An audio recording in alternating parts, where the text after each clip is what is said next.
안녕하십니까. 저희 서정욱 TV에서 아주 오래전부터 한 1년 전, 오래전부터 이재명의 권력 서열을 제가 이야기했죠, 여러분. 1위가 김현지다. 그 다음에 2등이 정진상이다. 원래는 이게 정진상인데, 근데 정진상이가 재판 많이 받고 구속되고 하면서 1위가 김현지다. 2등이 정진상이다. 그 다음에 그 3등이 이한주다. 이렇게 서정TV 보신 분들은 알 거예요. 근데 제 예상이 다 맞잖아요. 지금 오늘요. 오늘 모든 언론에 보면 만사현통, 만사형통이잖아요. 원래는. 원래 사자성어는 이게 만사형통. 실제 만사형통도 있었죠. 옛날에 그 노무현 때는요. 노무현 때는 이게 노금평이가 만약에 문제 일으켰죠. 형이죠, 형. 그 다음에 이명박 대통령 때는 이상덕 형이 상황이자. 그래서 이게 만사형통. 이거는 이제 그 MB 때나 노무현 때 이야기고. 그 다음에 뭐, 여러 이제 다 이게 권력자들이 있죠. YS 때는 이제 그 아들 김현철이 소통령이다. 소통령. 뭐 이런 이야기도 있었고요. 계속 어느 정권마다 권력자들이 있는데, 지금 이재명 대통령실은요, 전부 그 만사현통, 모든 그렇게 김현지를 통해서 이루어진다. 이런 이제 오늘 기사가 쏟아지고 있습니다.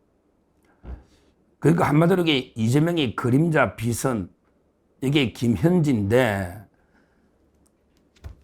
근데 중요한 게요, 이렇게 베일에 가려져 있는데 김현지에 대해서 너무나게 베일에 가려져 있어요. 우리 우스갯소리로 보통의 이재명 측근들이 이런 이야기를 합니다. 제가 이거는 이재명 오래 모신 측근한테 들은 이야기예요. 이재명 측근이 한 이야기입니다. 제한테. 김현재에 대해서는 우리도, 그러니까 같이 일한, 이재명하고 오래 일한 우리도 김현재에 대해서 모르는 게 세 가지가 있어요. 이러더라고. 야, 그럼 뭔데? 야, 김현재에 대해서 너가 그렇게 몇십 년 같이 일했는데 김현재에 대해서 너 모른다고? 그래, 모르는 게 뭔데?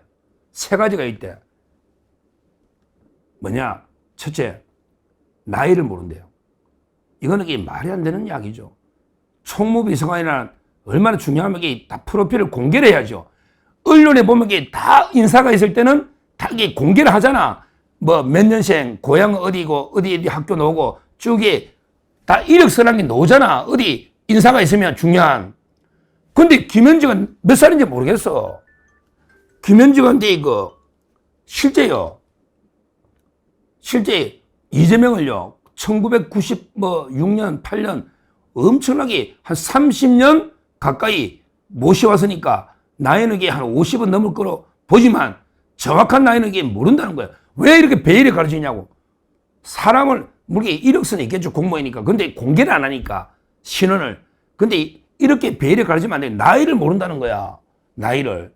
오랫동안 이게 성남 시민단체에서 이재명과 90년 후반부터 일했기 때문에 나이는 이게 50대 뭐 중후반쯤 되지 않겠나 생각 드는데 정확한 나이를 이게 공개를 안 한다. 보통 이게 캠프에서 나이를 알아야 뭐 서로 내가 형이고 네가 형이고 대충 알 텐데 김용도 알고 우리 다 정선도 알잖아. 근데 김현지 나이를 몰라.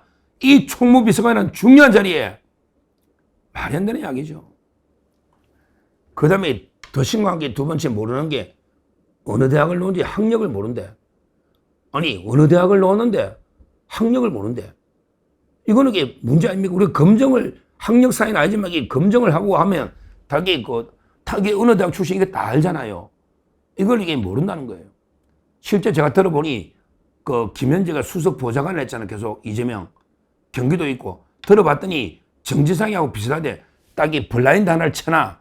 그렇게 그 안으로는 아무도 못 들어가. 그렇게 누구하고 밥도 안 먹어. 와, 뭐 이런 사람이다. 정지상이하고 비슷해. 정지상은 그러거든. 그러니까 국회의원들이 보좌진들끼리 막 떠들고 이야기도 하고 서로 토론도 하고 그 다음에 밥도 점심도 같이 먹고 하잖아. 근데 딱 블라인드를 쳐놓고 안쪽에 딱 이야기하면서 누구하고 말도 안 섞고 혼자서 딱 일하면서 밥도 안 먹고 사람 접촉도 안 하고 이런다는 거야. 자기 이야기를 안 하니까. 그러니까 알 수가 없지. 학력을 모른다. 이것도 심각한 문제죠. 세 번째가 재밌어요. 들은 이야기입니다.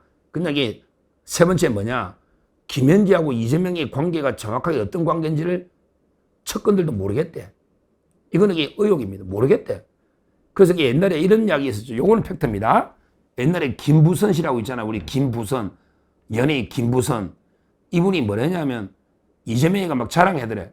야, 내가 옛날에 죄를 제가 도망가가지고 교회에 숨어 있었다고 써놨는데 실제 나 교회에 있은 거 아니야. 나게 여자 집에 숨어 있어서 완전히 뭐 신혼 살림을 했네. 여자 집에 이렇게 자랑했다고 김부선이가 글을 올려놨잖아. 그런 게 팩트잖아. 여기까지만. 그러면 그 여자 집에 숨어 있은 게 여자가 누군지 그건 제가 말 안 하겠습니다. 하여튼 그걸 또 의혹을 제기해가 뭐 김현지하고 뭐 이재명이가 어쩌고 저쩌고 하다가 김현지가 고소해난 게 많거든요. 김현지가 고소를 많이 했다니까? 그래서 저는 더 이상 이야기는 안 하고 다만 그 김부선 씨가 글을 올려놨다 이거지.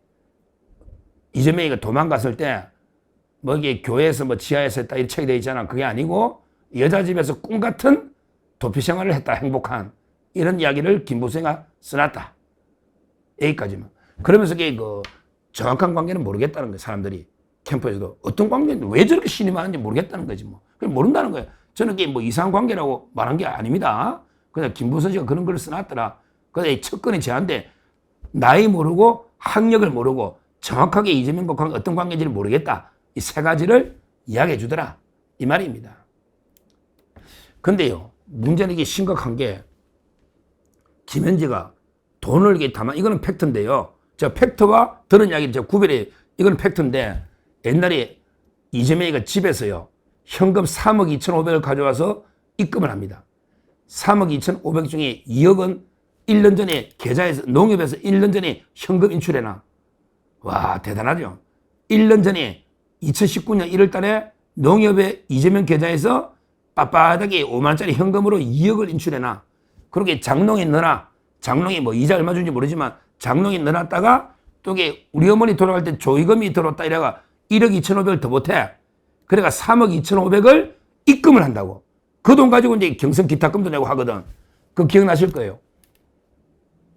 그때 이거 누가 했나 신부름을 배소연이가 했지. 배소연, 시녀 같은 배소연. 산호비 배소연. 근데 그걸 시킨 게 누구다? 김현지입니다. 김현지가 딱 이 통화한 게 나와. 배소연, 네 집에 와서 현금 가져가 빨리 입금시켜. 이런 식으로 이게 나옵니다. 그러니까 한마디로 김현지 역할은 이재명의 모든 자금, 돈까지 관리한다고 봐야죠. 돈까지. 그럼 이제 배소연이가 신부는 그대로 주겠지.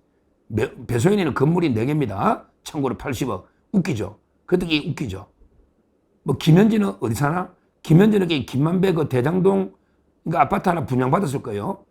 받았어 안 받았어? 김현지 너 받았지? 정지성이하고 아파트 김만배가 분양하는 대장동 그거 어떻게 받았냐? 받았어 안 받았어? 전에 명단에 있었던 것 같은데 그걸 확인해 보시면 돼요. 김현지 근데 아파트 확인해 보시면 나올 겁니다. 하여튼 중요한 게 이재명의 돈을 만진다. 그런데 지금 조직도 김현지가 다기 그 인사를 다 하고 있다. 실무는 인사비서관 김용채는 40살이야.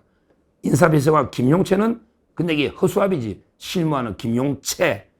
그는 이게 비서관 하다가 보좌관 올랐지. 김용채.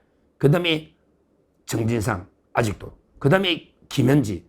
이 성남 라인이 인사를 다 하고 있다.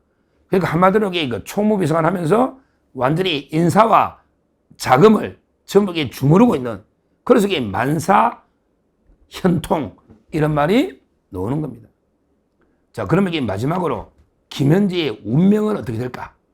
이거는 뭐 역사를 보면 이게 답이 보이죠. 역사를 보면 이게 답이 보인다고.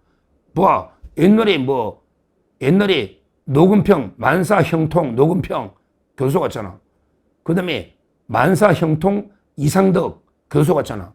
그다음에 소통형 김현철 교수 같잖아요. 전부 같잖아. 이런 식으로 이게 절대 권력, 이게 절대 부패합니다.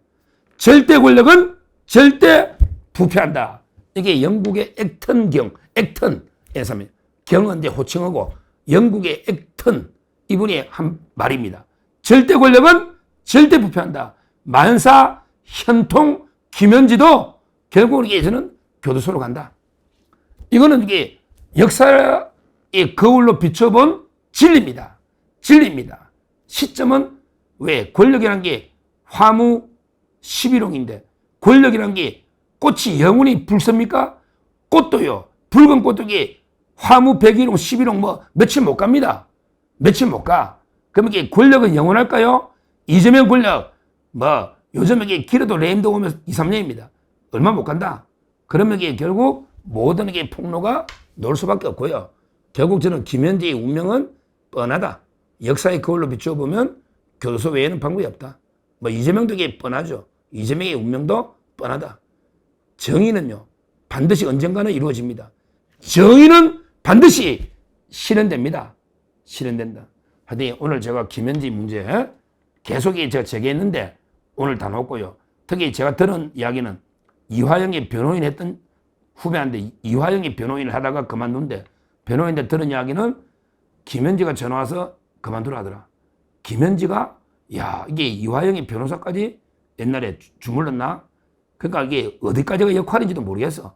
자금, 뭐 인사, 모든 이게 이재명의 모든 걸 도맡아놓고 하는 이게 김현지가 아닌가 이렇게 보고요. 이런 이게 절대 권력은 절대 부패하기 때문에 김현지의 운명도 저는 오래 못 간다. 결국에 비참한 최후를 맞을 수밖에 없다. 이걸 제가 엄중하게 경고를 합니다. 감사합니다.